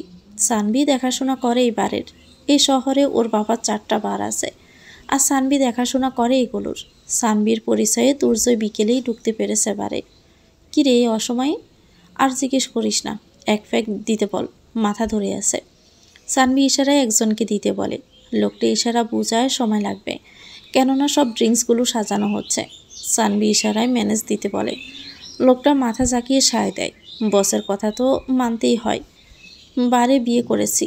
বিয়ের আগে বলতো ফুটপাত থেকে বেলি ফুলের মালা কিনে হাতে পরিয়ে দিও, আমি খুশিতে আত্মহারা হয়ে যাব। আর এখন করায় বলে কি আমি নাকি ন্যাকামি করছি। আরে মেয়ে মানুষ এমনই, বাদ দে তো। ড্রিঙ্কস করে বাড়ি যা, গিয়ে দেখবি ঠিকই তোর অপেক্ষায় বসে আছে। তুই চিনোস না রে ওরে, আমি নিশ্চিত এতক্ষণে বাড়িতে ঘূর্ণিঝড় তুলেছে ও। নানা আজ ওকে পাক্কা গাড় ধাক্কা দিয়ে বের করে দিবে দেখিস। ভাই তোর নেশা চড়তেছে, আর খেতে হবে না। এক প্যাকের কথা বললেও বিয়ারের বোতল পেয়ে ঢকঢক করে এক বোতল শেষ করেছে ও। এখন সোফায় শুয়ে বিড়বিড় করে কি যেন বলছে। এ বিকেলবেলা নেশাগ্রস্ত অবস্থায় পড়ে আছে ও। যদিও বা একজন মুসলিম ঘরের সন্তানদের জন্য অ্যালকোহল যুক্ত পানীয় হারাম। মোবারক তালুকদার বেলকনির বারান্দায় বসে হাতে লাঠি দিয়ে ঠক ঠক শব্দ করছেন। ওনার মস্তিষ্কে ঘুরছে উল্টাপাল্টা সব চিন্তা। বৃদ্ধ বয়সে মানুষের কত স্বাধীনা জাগে। এই তো 2 সপ্তাহ আগে ওনার জেদ আর দুর্জয়ের মায়ের টানাটানিতে মেহেরের বিয়ে হতে হতেও শেষ হলো না। বৃদ্ধ মানুষ তিনিই সব বোঝেন, আর কেউ কিছু বোঝে না এমনটাই ওনার ধারণা। আবার ডেকেছিলেন? জুনায়েদ মহসিন 2 ভাই একসাথেই এসেছে। মোবারক তালুকদারই ওনাদের ডেকেছেন। অফিস বাদ দিয়ে ভর দুপুরে বাপের কথা রাখতে বাড়িতে আসা। অবশ্য নিজস্ব অফিস হওয়ায় ঝামেলা একেবারেই নেই। তবে মিটিং ছিল, যা 2 ঘন্টা পেছানো হয়েছে। মোবারক তালুকদারের অনুমতিতে ভিতরে আসে ওনারা। মাইয়া মানুষের এত লেখাপড়া আমার আগেও ভালো লাগতো না, এখনও ভালো লাগে না। মেহেরের বিয়ে তো তুরসই নানু ভাইয়ের লগে হইল না, তাই ভাবছি ওর বিয়ে অন্যখানে দিব। যত তাড়াতাড়ি দিব তত ভালো, নয়তো ওরও কেউ বিয়েই করবে না। বিয়ে ভাঙ্গা মাইয়া। মহসিন তালুকদার মাথা নিচু করে বাবার প্রতিটি কথাই শোনেন। তিনি পিতৃভক্ত। মা তো খুব ছোটবেলায় মারা গিয়েছিল, তাই মহসিন তালুকদারের পিতার ভালোবাসার জন্য পিতৃভক্তি দেখান। যদিও তিনি বাবার কথায় মেয়ের বিরুদ্ধে যাওয়ার মতো ভুল দ্বিতীয়বার করবেন না। জুনাইদ, তোর মেয়ে তো ভাঙ্গর হয়েছে, তোয়ার লিগা ভালো ফুয়া দেখছি। মোবারক তালুকদারকে সম্পূর্ণ কথা শেষ করতে দেন না জুনায়েদ তালুকদার। বাবার কথার মাঝে বলে ওঠেন, আব্বা, আমার উপর তোমার জোর আছে, তবে আমাকে ক্ষমা করো। আমার তোয়া যতদিন পড়তে চাইবে পড়বে। ওর বাবার টাকা এত কম পড়ে যায়নি যে ওর তৈজসপত্রের জন্য কি বিয়ে দিতে হবে। জুনায়েদের কথা শেষ করতে দেরি হয়ে লাঠি দিয়ে পেটাতে দেরি করেন না মোবারক তালুকদার। দুগা বসিয়ে নিজে আহাজারিতে শুরু করেন। এবার আর মেহেরকে একা নয়, বরং তোয়ার নাম নিয়েও বকতে শুরু করেছেন। 2 ভাই ধীরে আস্তে বাবাকে শান্ত করে বেরিয়ে আসেন। মহসিন তালুকদার নিজের স্টাডি টেবিলে বসে বসে 3 সপ্তাহ আগের ঘটনাবলীগুলো আবারও আওড়াচ্ছেন নিজ স্মৃতিতে। এই তো 3 সপ্তাহে আগে হুট করেই তুরসের মা এসে বায়না করলো তার ছেলের বিয়ে দিবে, তাও কার সাথে? মেহেরের সাথে। যেহেতু মেয়ে পাগল মোবারক তালুকদার, তাই মুহূর্তে রাজি হয়ে গেলেন। কতবার মহসিন তালুকদার ঠান্ডা মাথায় বোঝানোর চেষ্টা করেছিল, আব্বা আপনি যেদিন বিয়ের তারিখ রাখছেন তার ঠিক একদিন বাদে মেহেরের পরীক্ষা। যেহেতু মোবারক তালুকদার মেয়েদের পড়াশোনা পছন্দ করেন না, তাই তিনি ইচ্ছে করেই এমনটা করেছিলেন বলে মহসিন তালুকদারের এখন মনে হচ্ছে। কি এত ভাবছা? রাবেয়া বেগমের কথায় মাথা তুলে ঠোঁট ভিজিয়ে বলে ওঠে, আচ্ছা রাবেয়া, তোমার রাগ লাগে না আমার উপর? এই যে আমি এত পিতৃভক্ত, আমার কারণে আমাদের মুয়াজ কত মাস দূরে, আমাদের মেয়ের জীবনে এই দশা, তাও তোমার কি আমার প্রতি বিরক্ত আসে না? স্বামীর কথায় মৃদু হাসেন রাবেয়া বেগম, বলে ওঠেন, পিতৃভক্তিতে বিরক্ত হওয়ার কি আছে, তবে মাঝে মাঝে রাগ ওঠে যখন দেখি আমার সন্তানদের ক্ষতি হচ্ছে, দেখেও তুমি আব্বার মুখের উপর কোনো কথা বলো না। তবে ভালোও লাগে যখন তুমি সামনে আব্বাকে কিছু বলতে বা করতে না পারলেও পেছনে চেষ্টা করো সন্তানদের ভালোর জন্য। এই যে মুয়াজের চাকরিটা হলো তাও তো তোমার কারণেই। রাবেয়ার কথায় হাসেন মহসিন। এই নারী তার জীবনে না থাকলে কি হতো কে জানে। কত গভীরভাবে ওনাকে বোঝে, ওনার সন্তানদের জননী, ওনার জীবন সঙ্গিনী। মাঝে মাঝে রাবেয়াকে ওনার বলতে ইচ্ছে করে, তুমি যদি না থাকতে তবে আমি হয়তো মানসিক বিপর্যয়গ্রস্ত হয়ে যেতাম। তোমার মতো আমায় আর কেউই বুঝবে না। ক্রিকেট খেলে বাড়ি ফেরার পথে জাইন থমকে যায় স্কুল পড়ুয়া এক রমণীর ডাকে। দুপাশে দুই জুটি, হাতে ঘড়ি, কাজল টানা বড় বড় চোখ জোড়া। জাইন যেন পুরোপুরি স্ক্যান করে নেয় মেয়েটাকে। ভাইয়া আপনার প্যান্ট ছিঁড়ে গেছে। মেয়েটার সাথে আরও দুটো মেয়ে দাঁড়িয়ে আছে। তবে কথাটাই এতটাই আতঙ্কিত হয়েছে যে সে কাঁধের ব্যাগ ঠুস করে নিচে পড়ে গেছে। টিউশন থেকে ফেরার পথে খেলছি তাই ব্যাগ হাওয়া। জাইনের আতঙ্কিত চেহারা দেখে মেয়ে তিনটি হেসে দেয়। প্রথমে কথা বলা মেয়েটা বেঞ্চি দিয়ে সরে আসে। একদিন জাইনও এই মেয়েকে অপদস্থ করেছিল এইভাবে, তাই প্রতিশোধ নিল সে। এই রিনি, তুই কি ঠিক করলি? তালুকদাররা দিন দুপুরে মানুষ খুন করতে পারে, তুই জানিস না? মায়ার কথায় গাছরা ভাব দেখিয়ে রিনি বলে ওঠে, এই ছেলেকে আমাকে আজ থেকে প্রায় 2.5 বছর আগে আমার বেনুনি নিয়ে কথা শুনিয়েছিল। আজ আমি প্রতিশোধ নিয়ে নিলাম। নীরা মাথায় চাপড়ে রিনিকে ধাক্কা মেরে বলে ওঠে, 2.5 হয় না, 2.5 বল, 2.5 হবে। আমি তো 2.5 বলবো, 2.5 পাড়াই আমার অত মনে থাকে না। তোর শুধরে নিস, তাহলেই হবে। 3 বান্ধবীর বাড়ি একই ভবনে। রিনিরা নিচতলায়, 3 তলায়, মায়েরা দোতলায়, আর নীরারা বাড়িওয়ালা থাকে রিনিদের ফ্ল্যাটের সামনের ফ্ল্যাটে। একই সাথে থাকায় ওদের বন্ধুত্ব অনেক গভীর। আগে যদিও বা আলাদা বাসায় থাকতো, তবে মাস কতক হলো 3 বান্ধবী একই ভবনে। জাইন বাড়ি ফিরে নিজের ঘরে রাগ দেখাচ্ছে, দেওয়ালে ঘুষি মারছে। এই এক বদভ্যাস ছেলের। একটু রাগ হলেই এখানে সেখানে গিয়ে ঘুষাঘুষি শুরু করবে। রাগ কন্ট্রোল করতে পারে না। দাদার মতো রাগ হয়েছে সবগুলোর। তান্নি এসে ছেলের হাত ধরে আটকান। কারণ জিজ্ঞেস করলেও না বলে ওয়াশরুমে ঢুকে যায়। তান্নি একা একাই বকবক করে বেরিয়ে যান। ছেলেপেলেগুলো যে নাগালের বাহিরে চলে যাচ্ছে বুঝতে পারেন। এখন আর আগের মতো করে কোনো কথাই বলে না। আর একটু বড় হলেই জুনাইদকে বলে এই ছেলেকে বিয়ে করাবেন। ছেলেদের বিশ্বাস নেই, কখন কি করে বসবে কে জানে। তান্নির কাছে মেয়ে হলো কোমলবতী, যাদেরকে যতই প্রহার করা হোক না কেন ভেতরে কোমলতা তা থাকবেই। তবে ছেলে হলো আগুনের মতো, যত ফু দিবে তত বাড়বেই। ওয়াশরুমে ঢুকে দেওয়ালে হাত ঠেকিয়ে ভিজেছে জাইন। মনে মনে ভেবে নিচ্ছে শতখানেক কথা। কে সে মেয়ে তা তো তার জানতেই হবে। যদিও বা প্রতিশোধ নিবে, তারপর বিয়ে করে গড়ে তুলবে। আব্বুর সাথে তার খুব শীঘ্রই দেখা করতে হবে। তবে তার আগে প্রতিশোধ, কেননা প্রতিশোধ নেওয়াই মিস করা যাবে না। এই মেয়ের কারণে আরেকটু হলে মানিজ্যতের বয়সে হার্ট অ্যাটাক করত। জাইন মনে মনে বলতে থাকে, তোমার রূপের ঝলকে আমায় আটকে তো ফেললে মেয়ে, তবে আমার প্রতিশোধ যে তার চেয়ে বড্ড প্রিয় থাকবে। রেডি হয়ে থেকো। মুয়াজ আর তৃষ্ণার দিনকাল এখন ভালোই যাচ্ছে সর্দার বাড়িতে। মুয়াজ বাবার ব্যবসায় হাত দিয়েছে। কারণটা সম্পূর্ণ মোবারক তালুকদার। তিনি বাধ্য করেছেন নাতিকে ব্যবসায় ঢুকতে।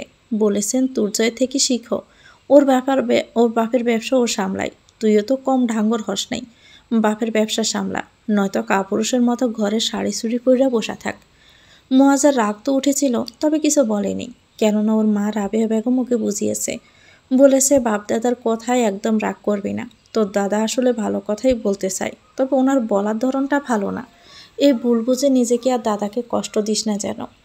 তাই তো মুয়াজ রাগ না করে হ্যাঁতে জবাব দিয়েছে। বিকেলে ফেরার পথে বেলি ফুল কিনে নিয়েছে সে। বাসায় ফিরে তৃষ্ণার খোঁপায় গুজে দেওয়া যাবে। মেয়েটা বড্ড ফুল পাগল। বাসায় ফিরে নিজের ছটফটে রানী সাহেব একা নিঃসুপ দেখে মুয়াজ অবাক হয়। কই আগে তো তার রানী সাহেব এইভাবে চুপচাপ থাকেনি কখনো। কেউ কি কিছু বলেছে? মুয়াজ কয়েকবার জিজ্ঞেস করে তৃষ্ণাকে।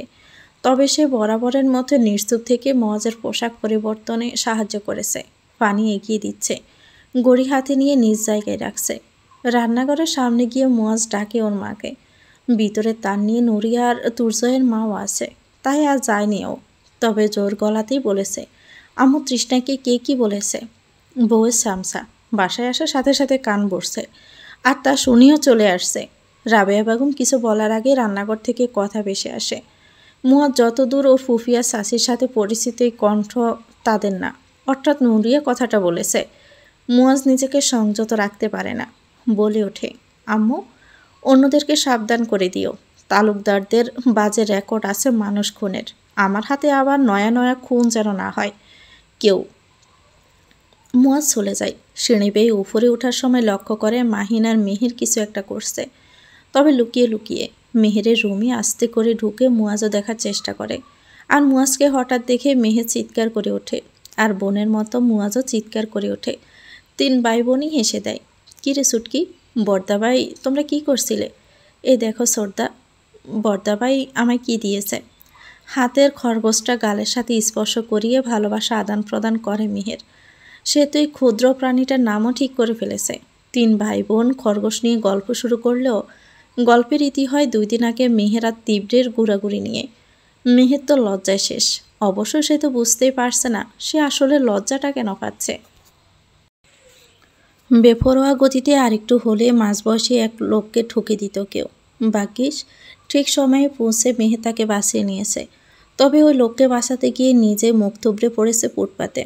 ঠোঁট অনেকখানি কেটে গেছে, আর হাতেও বেশ ব্যথা পেয়েছে। জারিন তাকে তুলে ইচ্ছে মতো জেড়ে দিচ্ছে। আজ যদি ওর কিছু হয়ে যেত। আর জান, চিন্তা করছো কেন? আমি তো ঠিক আছি। আর ওই আঙ্কেল কই গেল? তুই তো ঠিক থাকবি। হাত কেটে তুই বিন্দাস সে হাতে পুরো ঢাকা করতে পারিস। সেখানে এটা তো সামান্য। মেহের আর জারিন আশেপাশে তাকায়, দেখে সবাই তাদেরকেই দেখছে। অবশ্যই বৃদ্ধ লোকটা নেই, হয়তো চলে গিয়েছে। দেখে মনে হচ্ছিল বেশ তাড়াই আছে সে। আজ ঘুরতে বেরিয়েছিল 2 বান্ধবী। ভার্সিটি বন্ধ, আর এর ফায়দা লুটবে না তা কী করে হয়। জারিনকে ওর আরামের ঘুম হারাম করে আসতে হয়েছে। পাশের একটা ফার্মেসি থেকে ফার্স্ট এড করিয়ে নেয় ওরা। তখনই জারিন সুর তুলে কাউকে ডাকতে থাকে। ডাক এরকম যে, এই এই শুনছ? মেহের কপাল চাপড়ায়। তার বান্ধবী কি করে একটা নমুনা হতো। এত মানুষের মাঝে যদি নাম ধরে নাইবা ডাকে, তাহলে সে ব্যক্তি শুনবে কি করে? গাদা, যারে ডাকতেছস তার নাম ধরে ডাক। এটা খোলা মাঠ না যে ওই ব্যক্তি বুঝবে তুই তাকেই ডাকতেছস। জিহ্বা কামড় বসায় জারিন। এক চোখ ছোটো করে কিউটভাবে দুপাশে মাথা নাড়ায়, ডেকে ওঠে, সারিম, সারিম। সারিম নাম শুনে অসচেতন দৃষ্টিতে এদিক ওদিক তাকায় মেহের, তবে চেনা কাউকে দেখতে পায় না। সে নিরাশ হয়।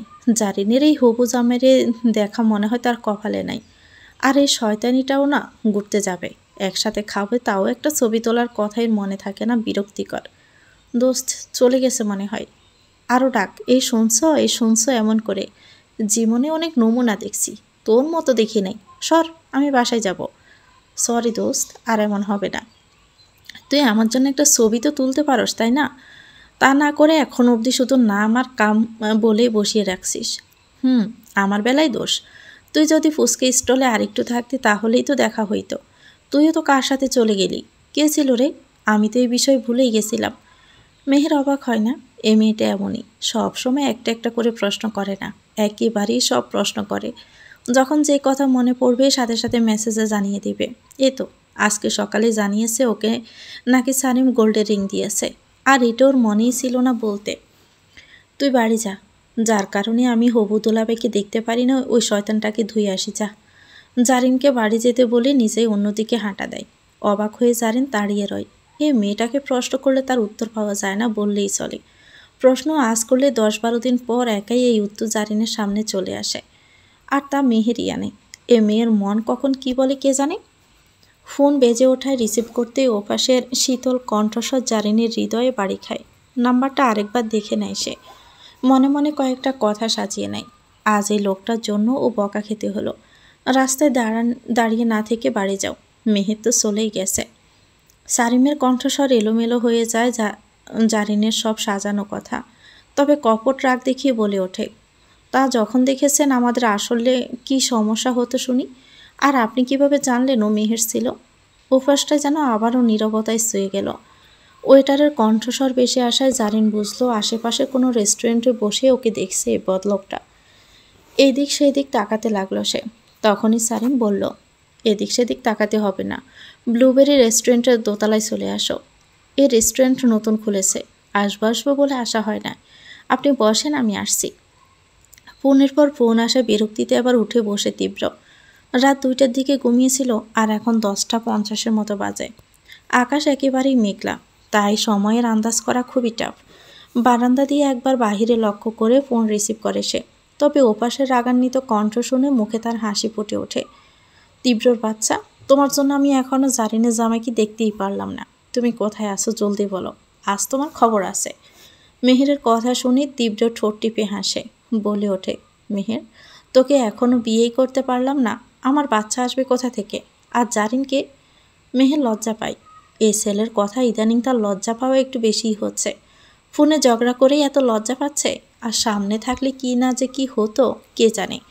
তীব্র বলে ওঠে, আমি তোকে ঠিকানা টেক্সট করছি, চলে আয়। আর আসার সময় কিছু খাবার কিনে আনিস, আমি রান্না করিনি এখনও। তীব্রর কথায় বেচারি এবার আরও বেশি লজ্জা পায়। তবে এবার লজ্জা পায় এই কারণে যে ছেলেটা এখানে পরিবার ছাড়া থাকছে, ঠিকভাবে খাচ্ছে কি না এর খবরও রাখেনি ওরা। আর বাহিরের খাবার এত খেলে তো অসুস্থ হতে দিন দুয়েকও লাগবে না। যা শরীর বানিয়েছে তা বিগড়ে যেতে বেশিক্ষণ লাগবেই না একদম। ঠিকানা দেখে রিকশায় উঠে বসে সে। চাল ডালে রান্নার প্রয়োজনীয় জিনিস অর্ডার করে নেয়, আর হালকা পাতলা খাবারও অর্ডার দেয়। রান্না বসালেই তো আর রান্না হয়ে যায় না, সময়ও লাগে। মেহের পৌঁছানোর মিনিট 10 পরেই চাল ডালের ভাইয়ে এসে পৌঁছায়। এত দ্রুত আশা করেনি মেহের, যদিও সে বাহিরেই দাঁড়িয়ে থাকতো যতক্ষণ না চাল ডালের ভাইয়া জিনিসপত্র না দিয়ে যেত। লিফটের 5 স্টেপে তীব্রর প্লেটে পৌঁছায় সে। কিরে, হাতে এত কিছু কি? রান্নার জিনিসপত্র। তোকে আমি খাবার আনতে বলেছিলাম, আর তুই জিনিসপত্র তুলে এনেছিস। তো কি করব, বাহিরের খাবার খেতে থাকলে তোমার এই সুন্দর বডিটা নষ্ট হয়ে যাবে। তা রান্না কি করবে? আমি বড্ড ক্লান্ত, তোর ফোনে উঠেছি, আমি রান্না করছি না। যা, আমার জন্য এখন খাবার কিনে নিয়ে আয়। অবশ্যই আমি রান্না করব, তবে তুমি রান্না করতে জানো তীব্র? রান্না তো সবাই পারে, রান্না শিখলে কারো উপর ডিপেন্ডেন্ট হতে হয় না, যে কোনো জায়গায় সারভাইভ করা যায়। তবে তুই রান্না করতে পারিস তো আদৌ? তুমি গিয়ে বসো তো, আমার রান্না খেয়ে আঙ্গুল চাটবে। তীব্রকে ধাক্কিয়ে ড্রয়িং রুমে বসিয়ে এদিক ওদিক তাকিয়ে কিচেন খোঁজে বের করে মেহের। ঢুকে পড়ে কিচেনে। তীব্রের ছোটোবেলার সবচেয়ে প্রিয় খাবার ছিল চিকেন চাপ আর ফ্রাইড রাইস।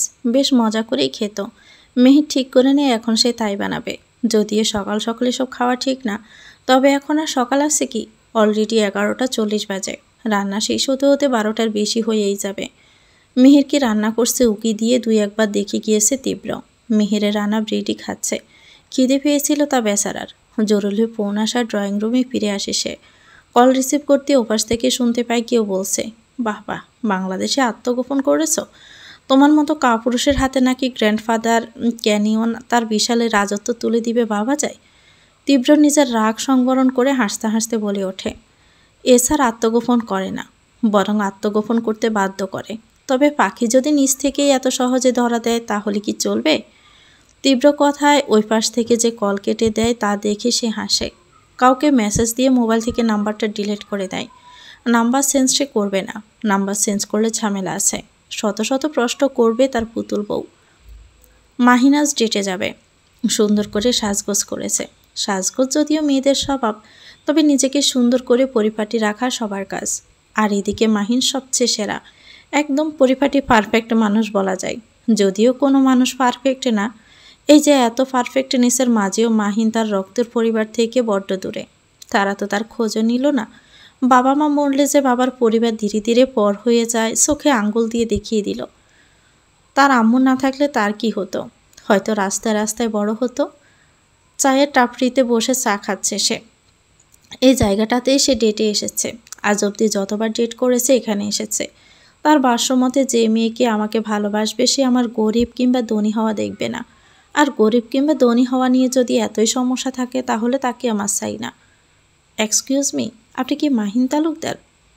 মাহিন মেহেলি কণ্ঠের দিকে তাকায়। মেয়েটা সুন্দর। প্রথম দেখাতেই এই চিন্তাই এসেছে ওর মাথায়। দোকানটা পুরোপুরি পাকা। ওই দোকানওয়ালা আঙ্কেলকে বলে ঘণ্টাখানেকের জন্য কাউকে চা দিতে না করেছে। বলেছে সে এর জন্য 3000 টাকাও দিয়ে দিবে। এ টাকায় কিন্তু বেশ ভালো রেস্টুরেন্টে অনায়াসে যাওয়া যেত। তবে পরীক্ষামূলক কাজটা হতো না। জি বসুন। আপনার পছন্দের জায়গাটা কিন্তু সুন্দর, তবে অনেক নিরিবিলি। কোনো রিক্সা চালক সহজে আসতে চায় না। জি মিস মারিয়াম, তবে এই জায়গাটা নিরিবিলি না। এখান থেকে একটু আগেই ভিজিটর প্লেস আছে, ওখানে মোটামুটি ভিড় থাকে সব সময়। ও আচ্ছা, আপনার কি অস্বস্তি হচ্ছে? না না, তেমন কিছু না। আসলে পাশেই তো জঙ্গল এরিয়া, তাই একটু ভয় লাগছে আর কি। ইমপ্রেস হয় মাহিন। মেয়েটা নিজের ভয়ের কথা কি নির্দ্বিধায় না বলে দিল। সাধারণত কোনো মেয়ে এমনভাবে নিজের ভয়ের কথা অন্য কারো সামনে বলতে চায় না, কেননা হিতে যদি সে আরও ভয় দেখায় তখন এর অর্থ সে কী বুঝবে? মেয়েটা তার সাথে অ্যাটাচ হতে চাইছে বিদায় নিজের ভয়ের কথা বলে দিল, নাকি একটু বেশি ফ্রি তাই? পরীক্ষা শেষের পর একদম ফ্রি সময় কাটাচ্ছে মেহের। সকাল হতে দেরি, তবেও টিভি ছাড়তে দেরি হয়নি। ওদিকে নুরিয়া, মায়া বেগম, তান্নি এবং রাবেয়া বেগম রান্নাঘরে ঢুকেছেন। আজ মেহমান আসবে, তাই এত আয়োজন। অবশ্যই নিয়ে মেহেরের এত মাথা ব্যথা নেই। মাথা ব্যথা তো টিভি ছাড়ার পর শুরু হলো। ঢাকায় নির্মম হত্যার খেলা শিরোনামে কি বিধ্বংসী লাশ দেখাচ্ছে। ঢাকাতে নির্মমভাবে হত্যা হয়েছে এক যুবকের। যৌনাঙ্গ থেতলে দিয়েছে ভারী কোনো বস্তুর প্রহারে। হয়তো বেশ নির্যাতন শেষে মৃত্যুবরণ করতে হয়েছে একে। বুকের উপর, বাহুতে, মাথায় সবখানেতে খোদাই করে লিখেছে আমি রেপিস্ট। কি নির্মম সে দৃশ্য! কতজন ভয়ে আটকে উঠেছে, তো আবার কয়েকজন খুশি হচ্ছে সমাজ থেকে এক বিচ্ছিরি কীটের নাশ হওয়ায়। পুলিশ বাহিনীকে তৎপর হতেই হবে। এ যে পুলিশ কমিশনারের ভাগ্নে। পুলিশ কমিশনার নিজেও ভীতি হয়ে পড়েছেন, কেননা লাশের পাশে মহাদেশের হিংস্র দল টাইকুনের সিম্বল মিলেছে। টাইকুন সাম্রাজ্য এমনই শক্তিশালী, যাকে রাশিয়ার গুপ্ত সৈন্য দলের মতো শক্তিধর বলে ধারণা করা হয়। অপরাধ দমনে নয়, বরং অপরাধীদের উপরে ফেলতেই এরা বিশ্বাসী। কত অপরাধীর রক্তে যে টাইকুন সেনারা নিজেদের হাত রাঙিয়েছে কে জানে। ডিআইজি প্রিয়ম মুখার্জি ইতিমধ্যে ঘটনাস্থল পরিদর্শন করে গিয়েছেন। তার ধারণা হয়ে গিয়েছে এই কেস সাধারণ পুলিশ দ্বারা সমাধান সম্ভব না। তাই তো কেস যেমন সাধারণ না, ঠিক তেমনি পুলিশও তো লাগবে অসাধারণ। মিস হাইটকেই যে লাগবে। দুদর্শ কম বয়সী শিলা, সাহসী ইন্সপেক্টর, গোপনে কাজ করে, তাই তো মিস হাইট। কাউকে ফোন দেন তিনি। পাশের মানুষটাও টাইকুনের সদস্য হতে পারে, তাই আবারও কেটে দেন। কাউকে বিশ্বাস নেই, তবে মিস হাইটকে বিশ্বাস করতে হবে যায়। অপরিচিত একটা নাম্বার থেকে কল রিসিভ করতে ওপাশ থেকে বেশি আসে। বাবুজি, হামনা আজকে জলদি চালে যায়েঙ্গা। কাম কানসি হে, জলদি বলুন। আজকের তাজা সুন। চর্বি কি আমার জন্য হে? যদিও বুঝতে সমস্যা হয় প্রথমে, তবে এর মানে কি দাঁড়ায় তা খুব ভালো করে জানেন প্রিয় মুখার্জি। তাই তো তেমনি করে গুপ্তভাবে উত্তর দেন। আহ, বাসায় তো তোমার ম্যাডাম ছিলই। আচ্ছা যাই হোক, ফোন যখন দিয়েছ তা শোনো, এগুলো তোমার জন্যই, বুঝেছ? আজ্ঞে বাবুজি। মিস হাইট বলছে। ফোন রেখে নিশ্চিন্তের হাসি হাসেন তিনি। তবে যে ভয় ছিল সেই হলো। ওনার অ্যাসিস্ট্যান্ট বিষয়টা ঠিকই দেখল, আবার জানিয়েও দিল কাউকে। আহা, গড়ের শত্রু বিভীষণ। পুলিশ হলেও ভিতরে ভিতরে একে অপরের শত্রু। গড় অন্ধকার করে বসে আছে তীব্র। বড্ড ইচ্ছে করছে নিষিদ্ধ কিছুর প্রতি যুক্তে, তবে সে যে ওর জন্য বারণকৃত। সে কেউটা ওর জীবনে আসলে দুজনের জীবনে যে তাণ্ডব লীলা চলবে। তীব্র হঠাৎই ঘরের লাইটটা জ্বালিয়ে দেয়। এটা ওর ঘর না, অন্য কোথাও দেখে বোঝা যাচ্ছে। খাট নেই, কিছুই নেই। এই নেই, এর মাঝেও এখানে আছে অজস্র ছবি, মেহেরের ছবি। তবে ওর অজান্তেই যে তোলা তাও বোঝা যাচ্ছে। তীব্র নিজের বুকের উপর হাত রেখে নেশালো কিছুর সংস্পর্শনে আসার মতো করে বলে ওঠে, তোমাকে চাওয়ার এই ইচ্ছেটা বিধ্বংসী, তোমাকে পাওয়ার এই স্বপ্নটা প্রাণঘাতী। তবুও তোমাকে চাই, হৃদয়ের প্রতিটি শিরা উপশিরা হতে। যদি তোমার আমার দুই হৃদয়ের এই জাহান হতো, তবে দুদিলে জাহানে তোমায় আটকে নিতাম খুবই যতনে।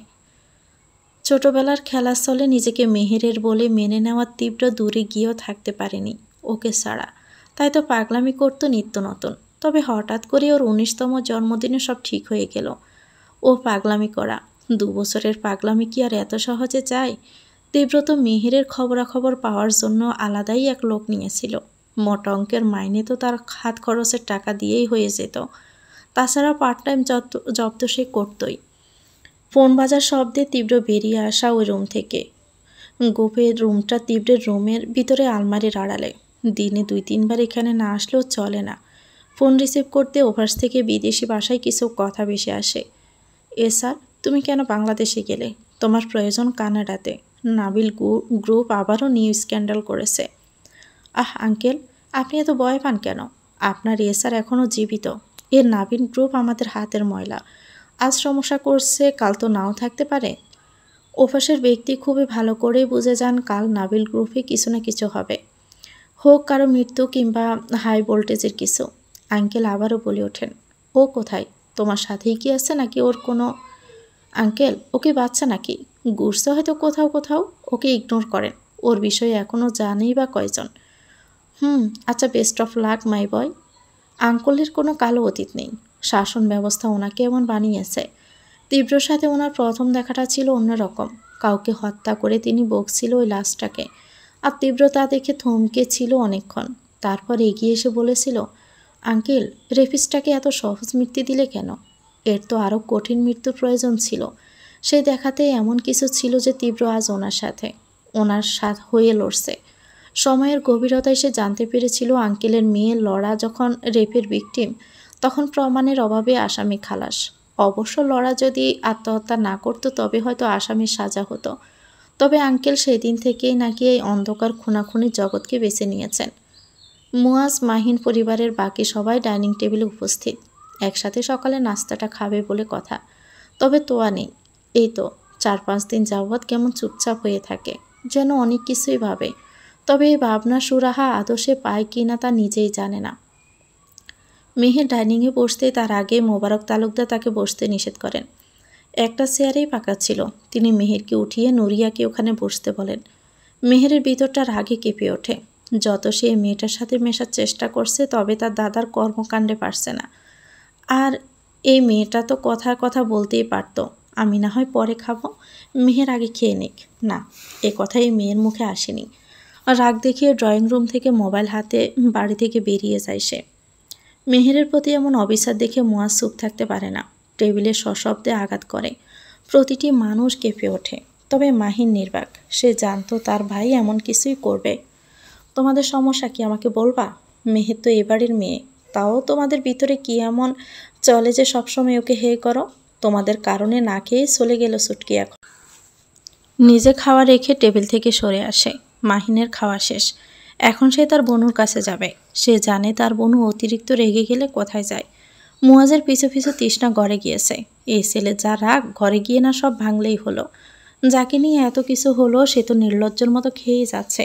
মায়া বেগমও অপমানে সেখান থেকে রান্নাঘরে ফিরে গিয়েছেন। তুর্জয়া নুরিয়ার জন্য যে আর কত কথা শুনতে হবে তাকে। মুয়াজ মাহিনে চলে যাওয়া দেখে মোবারক তালুকদার বিড়বিড় করে বলে ওঠেন, আমি কি তাড়াইয়া দিছিলাম নাকি? একটা জায়গা আসিল, তাই তো নুরিয়া নানুবাইকে বসাইলাম। আহারে, সকাল সকাল মেয়েটা কামকাজ করছে।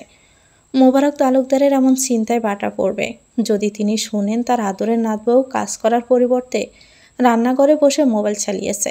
নাম কামাতেই তার রান্নাঘরে যাওয়া ছিল। মডেলিং এজেন্সি থেকে তার নতুন কাজ সে পেয়েছে। আজ যেতে হবে, তাই তো পারমিশন পেতে জানি সহজ হয়, তাই ঢং ধরেছে।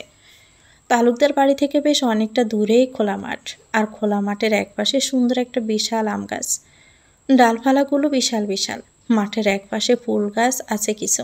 ফুল ফুটলে অসম্ভব সুন্দর লাগে সেদিকে তাকিয়ে থাকতে। তবে এখন দূর আকাশের দিকে মেহের তাকিয়ে আছে। হঠাৎ পিছন থেকে কেউ বলে ওঠে, জাফরান মেহের তালুকদারের মোড অফ করলো কোন আল্লাহর বান্দা? তীব্রের সকাল সকাল উপস্থিতির যদিও এর আশা ছিল না, তবে বেশ খুশি হয় সে। তবে বিষয়টা বুঝতে দেয় না।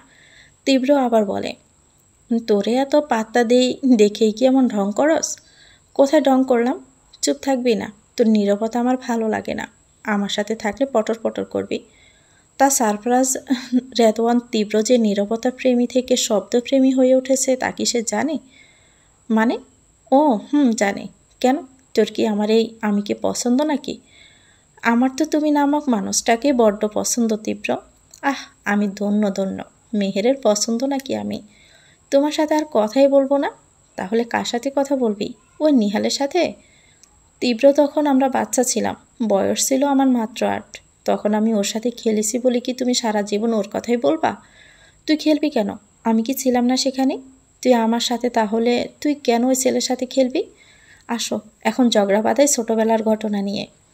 মেহের, তীব্র দুজনেই হাসে, আর তাদের হাসি দেখে হাসে মাহিন। বোনের মন ভালো করতে আইসক্রিম কিনতে গিয়েছিল সে, তাই তো একটু দেরি হওয়া। আর এসে যখন বোনের পাশে নিজের বেস্ট ফ্রেন্ডকে দেখলো তখন নিশ্চিত হলো বোনের খুশি সবচেয়ে বেশি। তীব্র যে মানুষ হিসাবে এবং ওর বোনের আপন কেউ হিসাবে সেরা, সেটাও খুব ভালো করেই জানি। মুয়াজকেও একটা ছবি পাঠিয়ে দেয়, যাতে বেচারা বোনের জন্য পারফেক্ট কাউকে খোঁজা বন্ধ করে।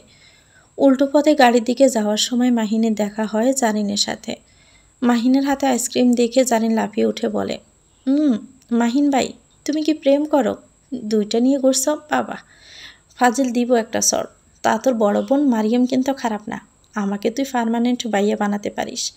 মাহিন ভাই থেকে দুলাভাই বিষয়টা খারাপ না, তবে তুমি আমার মামাতো বোন মারিয়াম আপুকে কোথায় দেখলে, নাকি মজা করছো? এই নে, আইসক্রিম খেতে খেতে বাসায় যা। আর শোন, তোরা আমাকে কি মজার মানুষ মনে হয়? শেষের কথাটা সিরিয়াস কণ্ঠে বলে মাহিন। জারিনের ছোট মাথায় মাহিনের কথা ঢুকে না শেষ। তবে আইসক্রিম পেয়ে সে বড্ড খুশি। সারিম বলেছিল আজ আসবে, সাথে করে নাকি ও সিনিয়র বড় ভাইও আসবে। প্লেসটা তো এই আশেপাশেই ছিল, আর ওই হাদারাম এখনও আসেনি। তখনই জারিনের নজর যায় মাঠের ওদিকটায়। তার বান্ধবী আর একটা ছেলে। খুশিতে গদগদ হয়ে ওঠে সে। একবার যেতে চাইলেও নিজেকে শাসিয়ে বলে ওঠে, জারিন, তুই তো ভালো বাচ্চা, বড়দের কথা শুনতে যাওয়ার দরকার নাই। আজকে বিয়ে দিলে কালকেই নিজের বাচ্চার মা হয়ে যাবা, এখন নিজেকে বাচ্চা বলছো? So bad Zarin. সারিমের কণ্ঠস্বরে ওর বাচ্চামো কথার প্রতিক্রিয়া শুনে লজ্জায় কুকড়ে যায় ও। ভিতরে ভিতরে অন্ডিকুপ হলেও এই ছেলের সামনে আসলে কিংবা আশেপাশে থাকলে বেজায় বেড়াল হয়ে যায় সে। এটা হয়তো ভালোবাসার ব্যক্তির কাছ থেকে ভালোবাসা পাওয়ার কৌশল। ভালোবাসা তো আর কৌশলে পাওয়া যায় না। তো ভিউয়ার্স, গল্পটির নাম হচ্ছে দো দিলে জাহান, লিখেছেন বর্ষা। এটা গল্পের প্রথম অংশ। পরবর্তী অংশ পেতে চ্যানেলটিকে সাবস্ক্রাইব করে আমাদের সাথে থাকবেন। ভিডিও ভালো লাগলে একটি লাইক দিয়ে দিবেন, কমেন্ট করে জানাবেন কেমন লেগেছে। আল্লাহ হাফেজ, আসসালামু আলাইকুম।